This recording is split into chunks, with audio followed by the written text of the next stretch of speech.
মাৰ্ঘেৰিটাত বেচৰকাৰী সংস্থা ৰক্তসূৰ্য উদ্যোগক বিষ্ণুৰাভা দিৱস উদযাপন গীতে মাতে জীপাল হৈ পৰিল তাছিৰ আলী প্ৰাথমিক বিদ্যালয়ৰ চৌহদ আজি 20 জুন ৰাভা দিৱস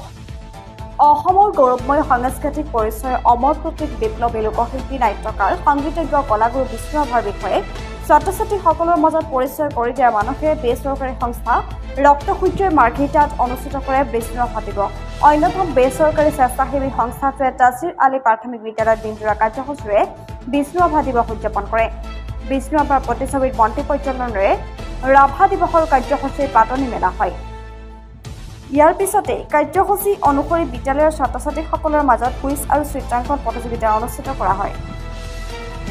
বঁটা বিতৰণী আৰু মুকলি সভাত উপস্থিত থাকে অতিথি হিচাপে বিশিষ্ট শিক্ষাবিদ তথা সাহিত্যিক বৰুণ বৰা প্ৰচাৰ শিল্পী খ্যাত লৌহিত গগৈ আৰু স্থানীয় যুৱ সমাজকৰ্মী সুমন শইকীয়া বিশিষ্ট শিক্ষাবিদ তথা সাহিত্যিক বৰুণ বৰাই ছাত্ৰ-ছাত্ৰীসকলৰ আগত বিষ্ণুৰাভাৰ বিষয়ে সাৰুৱা বক্তব্য দাঙি ধৰে প্ৰচাৰ শিল্পী খ্যাত লৌহিত গগৈ বিষ্ণুৰাভাৰ বিষয়ে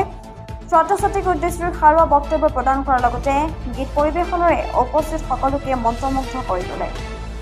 যুৱ সমাজকৰ্মী সুমন শইকীয়াও ছাত্ৰ-ছাত্ৰীসকলৰ উদ্দেশ্যি বহুমূলীয়া বক্তব্য দাঙি ধৰে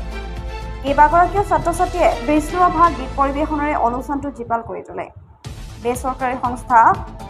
ৰক্তসূৰ্যৰ তৰফৰ পৰা কুইজ আৰু চিত্ৰাংকন প্ৰতিযোগিতাত অংশগ্ৰহণ কৰি পুৰস্কাৰ লাভ কৰিবলৈ সক্ষম হোৱা ছাত্ৰ-ছাত্ৰীসকল উক্ত অনুষ্ঠানতে বঁটা প্ৰদান কৰা হয় বেচৰকাৰী সংস্থা ৰক্তসূৰ্য সভাপতি ৰুবুল চেতিয়াই আধৰা বঁটা বিতৰণী মুকলি সভাত উপস্থিত থাকে সাংস্কৃতিক সম্পাদক পলাশ শইকীয়া বিদ্যালয়খনৰ শিক্ষক-শিক্ষয়িত্ৰী ছাত্ৰ-ছাত্ৰীসহ বেচৰকাৰী সংস্থাটোৰ কৰ্মকৰ্তাৰ লগতে বহুসংখ্যক স্থানীয় গণ্যমান্য ব্যক্তি এই এনজিঅ'টোৱে যি অনুষ্ঠানটো আজি তছিৰ আলী LP স্কুলত অনুষ্ঠিত কৰিলে সঁচাকৈয়ে ছাত্ৰ-ছাত্ৰীসকলক লৈ আৰু আমন্ত্ৰিত অতিথিসকলক লৈ এই এনজিঅ'ৰ সদস্যসকলক লৈ আমি বৰ ভাল পালোঁ আমন্ত্ৰণ কৰাৰ কাৰণে আমি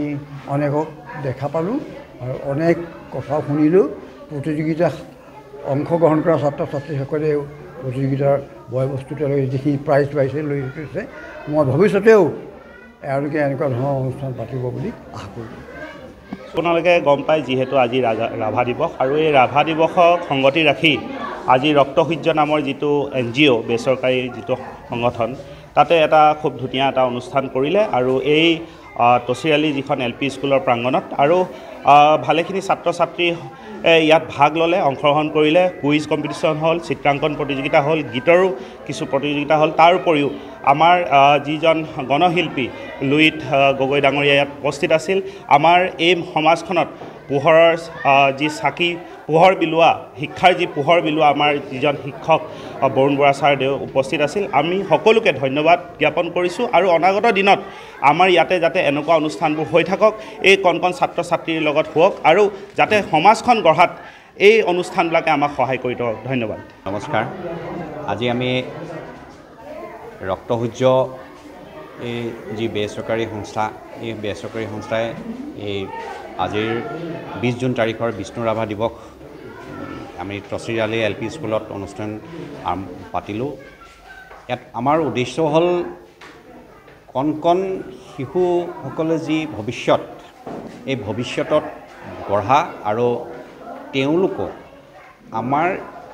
যিসকল চিৰনমস্য ব্যক্তি আছে তেওঁলোকৰ লগত পৰিচয় কৰি দিয়ে তেওঁলোকে যাতে এই চিৰনমস্য ব্যক্তিসকলৰ বিষয়ে সবিশেষ জানে বিষ্ণুৰাভা আজি কলাগুৰু বিষ্ণুৰাভা দিৱস পাতিছোঁ কিহৰ কাৰণে পাতিবলগীয়া হৈছে আৰু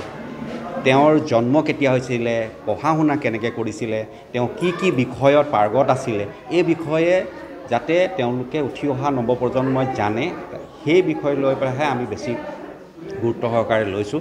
আৰু অনাগত দিনত যাতে এনেকুৱা কাৰ্যসূচী আমি আৰু সফলভাৱে ৰূপায়িত কৰিব পাৰোঁ তাৰ বাবে আপোনালোকৰ সকলো ৰাইজৰে সহায় সহযোগিতা আমাক লাগিব দৰকাৰ আছে তাৰ বহুত বেছি দীঘলীয়া নকৰোঁ আমি খালি এটাই আমাৰ অনুষ্ঠানৰ ফালৰ পৰা এটা আমি মানে প্ৰয়াস চলাই আছোঁ যাতে আমি মাৰ্ঘেৰিটাৰ অঞ্চলত এখন বিদ্যালয় আৰম্ভ কৰিবলৈ লৈছোঁ এই বিদ্যালয়খন এনেকুৱা ধৰণৰ প্ৰাক প্ৰাথমিক পৰ্যায়ৰ পৰা আমি এই উঠি অহা প্ৰজন্মক স্কিল ডেভেলপমেণ্টৰ ওপৰত মানে কাৰিকৰী বিদ্যা যাতে আমি তেওঁলোকক একেবাৰে প্ৰাথমিকৰ পৰা দিব পাৰোঁ ভৱিষ্যত প্ৰজন্মক তেওঁ যাতে উঠি আহি মেট্ৰিক পাছ কৰি হায়াৰ ছেকেণ্ডেৰী পাছ কৰি কোনো ধৰণৰ অসুবিধা নহয় যাতে তেনেকুৱা ধৰণৰ এখন বিদ্যালয় আমি খুব সোনকালে আৰম্ভ কৰিবলৈ যোজা চলাই আছোঁ সেই আজিৰ এই অনুষ্ঠানৰ ফালৰ পৰাই আমি আপোনালোকক আহ্বান কৰিছোঁ মাৰ্ঘেৰিটাবাসী ৰাইজ অসমবাসী ৰাইজৰ ওচৰত এয়া আমাৰ কাঠৰ প্ৰাৰ্থনা যাতে আপোনালোকে অনাগত দিনত আমাক এনেধৰণেই সহায় সহযোগ দি পেলাই আমাক আপ্লুত কৰে এই কৈ মোৰ চমু বক্তব্যত সামৰণি মাৰিছোঁ ধন্যবাদ